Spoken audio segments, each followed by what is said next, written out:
With the current economic situation and money being very tight, how can railway modellers still carry on railway modelling within a budget?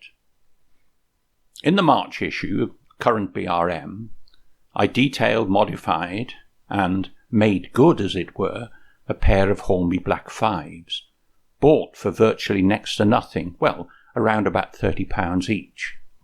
I spent some time tarting them up, and now they're worth a lot more. But what about a kit? A complex kit. Brand new, very expensive. Many years ago, one of the original Comet Quartet built a ProScale A4. Well, started to build a ProScale A4. Unfortunately, Malcolm didn't get very far and rather gave it up. In fact, he rather gave it away for next to nothing to a friend of mine. This friend of mine dismantled it, or part dismantled it, lived in a box on a shelf and gathered dust for the next decade plus. Then he gave it to me. Well, I paid him a nominal sum. And so I was able to acquire, at very low cost, a complex kit. Now, the original ProScale chassis wasn't very good, so I substituted a Comet set of frames and a DJH motor gearbox. Now, there is a cost imperative to that, I know, but the end result is I've ended up with a complex, unique A4 locomotive at relatively little cost. So my advice is to look around. You can often pick these up at shows and come at it from that way. Now, she's going to be 60032 Gamut, one I saw on the Elizabethan many times in the late 50s, early 60s. Now, before any locomotive goes off to the paint shop, in this case Jeff Haynes' paint shop, I thoroughly test it. And here she is, being tested on the train she'll probably most likely run on, the Elizabethan.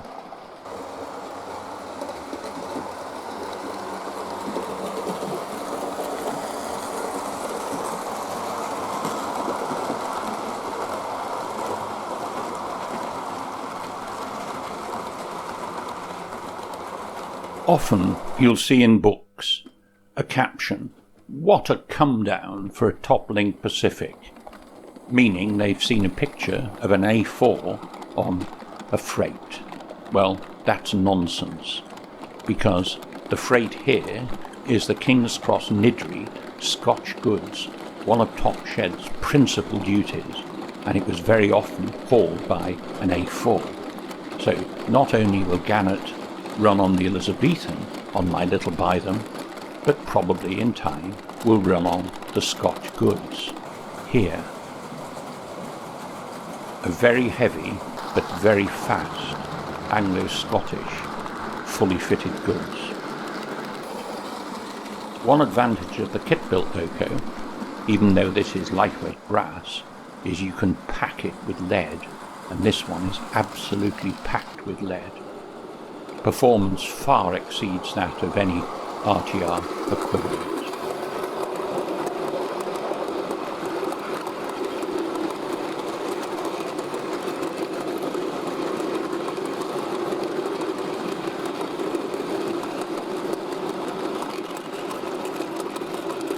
It is essential that after thorough testing, and I'm satisfied, it will go away to be fully painted, as I say, in this case by Jeff Haynes, a chap who can paint to a far higher standard than I'll ever achieve.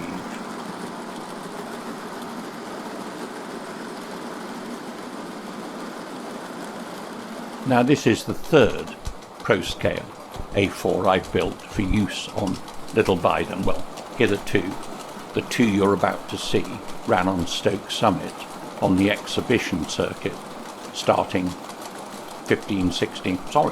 over 20 years ago. And this was one, Kingfisher.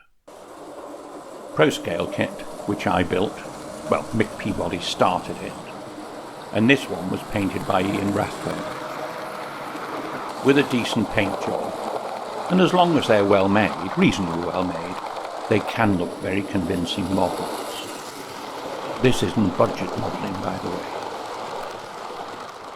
And here's the second of those trio of pro-scale A4s, this one representing Mallard, the fastest.